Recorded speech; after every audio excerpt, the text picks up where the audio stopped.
Today, women have more rights and more freedom than any group of women have ever had in human history. But they're not the happiest in human history.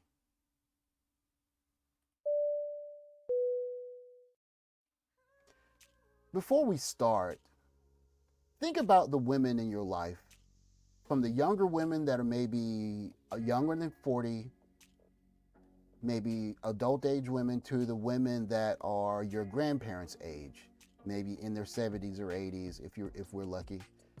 And even think about your great grandparents. And think about the interactions that you've had recently with other women. Are those women happy?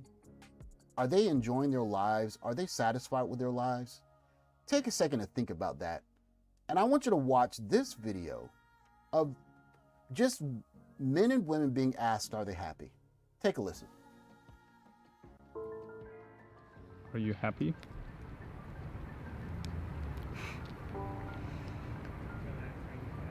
I want to be happy, but now I'm not. But I try. So I just tell that you need to feel free and do what you want.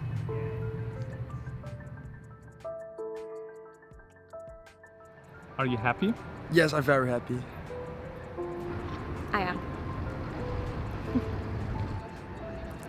I don't know. I think it's a very difficult question because I can say yes, but with the things that happens these days, I can't say I'm happy. Right now, I think I'm close to happy, I would say. I'm trying, but not yet. Yes, I am. Yes, I am. I've just moved here. I nearly don't know anybody, but I've met some amazing people these days, and I actually feel happier than I have in a long time because I feel like I'm I'm doing a new start, and I'm really enjoying life at the moment. Yeah, I'm happy.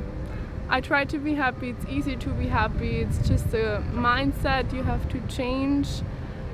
So once you decide to be happy, you can be happy. I think so, yeah. I'm happier. I don't have another, something to compare it to, but I'm happier than I used to be, so I guess, yes, I am. I'm happy. I think quite. Yeah, I think it's a process, and you have to work for it every day, or maybe not. I don't know. It's like having to think that you have to do certain things to be happy, and but other people say it's not true, that you're just happy as you are. So I don't know. I think some days I'm happy, some days I'm not. It depends, but I think generally I am happy. Yeah. All right, so we're going to stop there. And I think one thing that's really interesting about this video is you get to see the difference between how the men and the women are answering this question. And I think for men, I think the question is about contentment. I think men are looking, when men think about happiness, men are thinking about how can I be content? But I think for the women, and I think the reason why it was more difficult for them to answer the question than it was for the men is because they're thinking about expectations. And sometimes those expectations can be very difficult to achieve because they may just be a lot of things outside of your control. The one lady said she was unhappy with the way the world is, and the lady that was smoking said she's getting closer to it. And the difference between I believe between contentment and expectation is that content is defined by the self. If I have A, B, and C, that's good enough. Expectation can be defined by anyone that you value. It could be your parents or your brothers and sisters, your grandparents. It could be society. It could be a teacher that you really respect. And if you get a set of expectations that are the deciding factor for what happiness is to you, you could spend a great amount of your time being unhappy because the expectations are very tough to meet. But let's move a bit further on. I want to take a look at this Vox article, which explains why women are unhappy, and it tries to quantify, it tries to use a set of comics to explain why women are unhappy, even in light of the progress. As it says, women have made a lot of progress since 1970. Women are more educated, have more support with men doing more chores at home, and made gains in equal rights and productive freedom. However, and yet, in the decades since 1970 to 2005, women's self-reported happiness scores have declined in both absolute and relative values.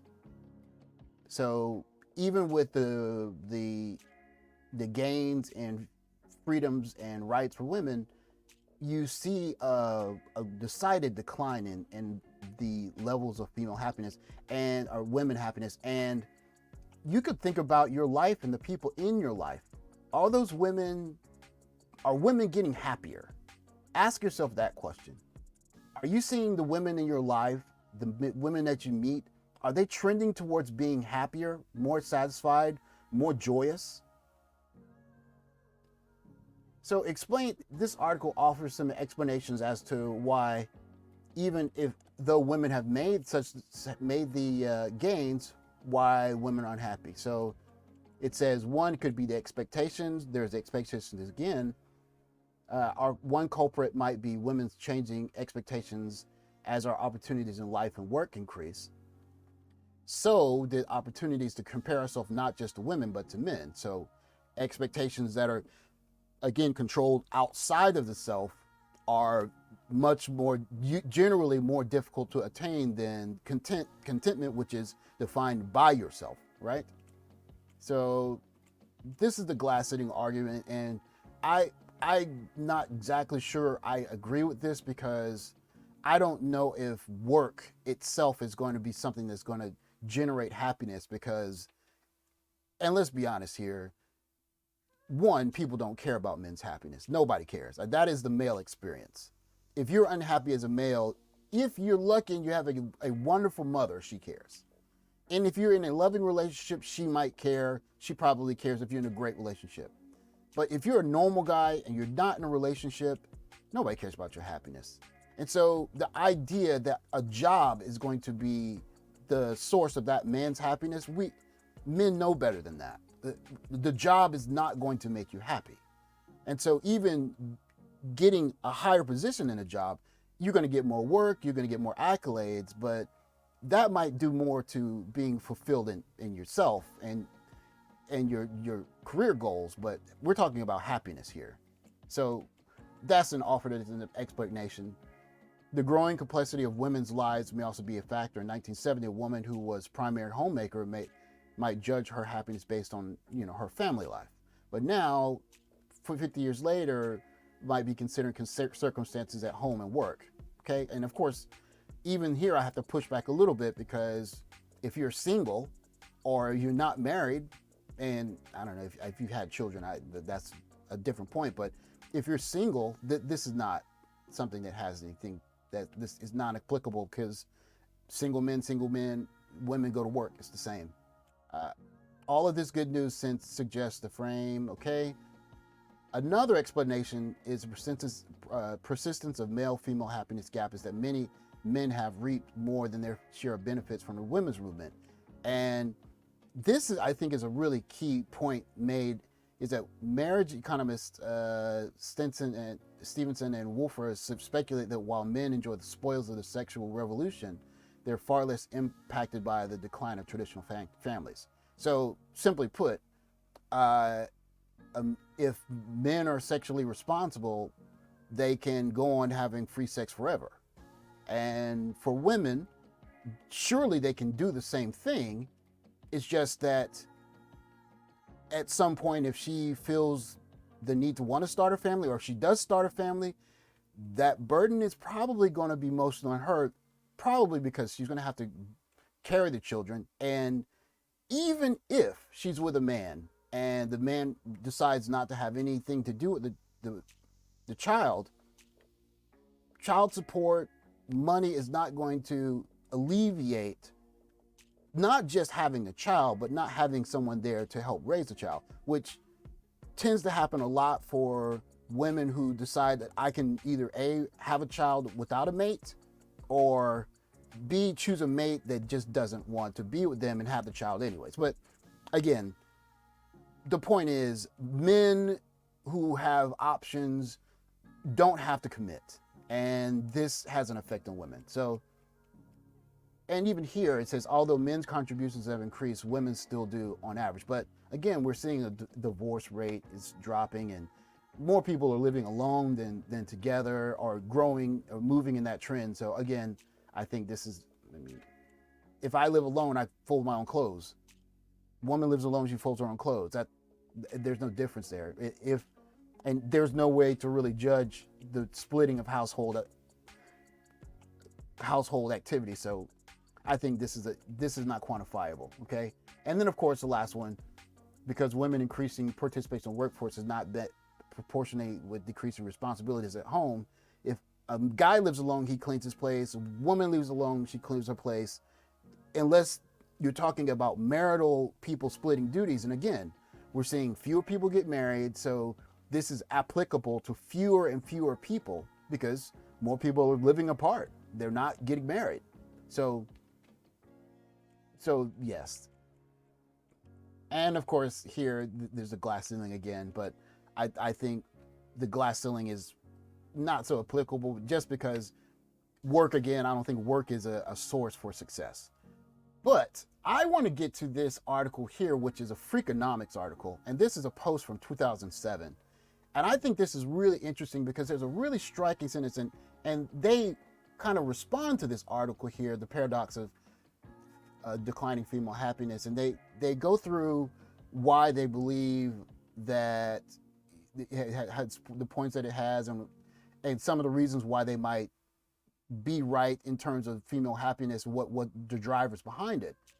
So the first one, female happiness, was inflated in the 70s because the 70s female movement, and basically after the initial wave of we have more freedoms, there's this expectation of more freedom and more gain faster, and that not having as fast was kind of a letdown. So that's number one. But number two, I think, is the one that's most important about this article. Women's lives have become more like men's in the last 35 years. Men have historically been less happy than women. So it might not be surprising if things in the workplace that always made men unhappy are now bedeviling women as well. Simply put, when men are unhappy, nobody cares. And that is one of the baseline definitions of manhood, is if you got a problem internally or not, that's your problem, and you have to find a way to fix it. And now more women are getting a chance to experience that. So my takeaways here. So why do I believe women are less happy? Okay, we could talk for a long time about this, but me personally, I think number one, women aren't special anymore.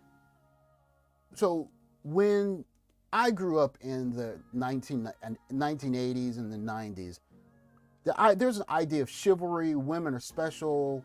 Hold the door open for women. Treat her like a lady, and kind of I wouldn't say pedestalized, but women are to be valued and treated softly, and they're special, and there's a way to treat a lady that is different from treating a man.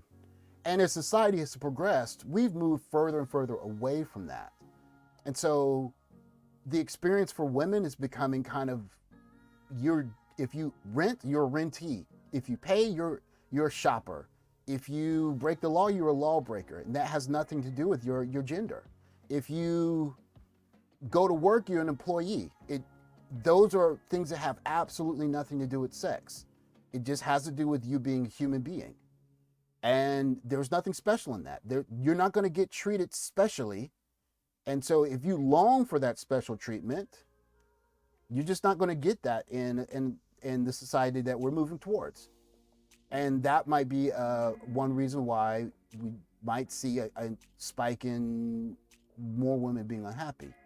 The second one is the only person that's going to have an active interest in a woman's happiness is an intimate, loving partner. And when I say intimate, I don't mean physically intimate. I mean emotionally intimate. And remember, in the Vox article, there was the one comment talking about how men may have gotten more gains out of the sexual liberation movement than women have. And this is a generalization. Men are after sex. Men want sex from the most beautiful women they can get it from, or the women that are available, however. And that's a generalization, but I think that is the generalization that's somewhat widely accepted. I think, on the other hand, women are wanting relationships with the highest value, the best relationship partner that they can have a relationship with. And in this free love, free sex, online dating, Instagram get flued out era, there are moments of physical intimacy and a little bit of emotional intimacy. But for the great number of women who are not in like relationships, like very close relationships, steady boyfriends, loving husband, loving partner, they're not getting anyone that's paying any attention to their level of emotional happiness. And so if you're a woman who wants to have her emotional happiness just acknowledged, who's going to do it? Your parents? I mean, they can do it to an extent, but that's the job for a loving individual. And if you're not in an intimate, close relationship, and I'm not talking about physically intimate, but like vulnerable to someone who knows who you are, knows where your weaknesses are, you have to just hold all of that in, or you have to find a way to deal with that with something besides like eating or dating, random dating or speed dating or something of the like, right? And my last reason, I think, is simply put, women are just getting the male experience, and it's just not what they thought it was going to be. The male experience is kind of matter of fact, to be honest with you. You show up to work, you do your work, you go home. Did you get the job done? Nobody really cares if you felt pressed, or if it was too difficult, or if you are not feeling a certain way about what you're doing at work or your life, the life outside of work. It's just matter of fact. And that matter of fact type of life, I don't know if a lot of women were really ready for that. People not caring that your kid is sick at home. People not caring that you broke up with your boyfriend. People not caring that you're behind on your bills. You're just a person. You're just like a man. We don't care, get your job done. We don't care, pay the bills. We don't care, it's time for you to go. And that matter of fact, cold existence, I think that is a very new thing for a lot of women, and I think that that's tough for them. So with that, I would like to leave you guys with a quote from, this is a quote from Mark Twain. To get the full joy of life, you must have someone to divide it with. And of course, the second quote he says here is, to be busy is a man's only happiness. The male existence is somewhat cold, is kind of lonely. Sometimes you're not really thanked for the things that you do, and maybe it's just time that a lot of women are realizing that is the experience. That is what it's going to be now. And there is no one to rescue me from this unless I find a loving, emotional partner. And it's looking like that's getting more and more difficult. That's all for my video today, guys. Thank you for watching.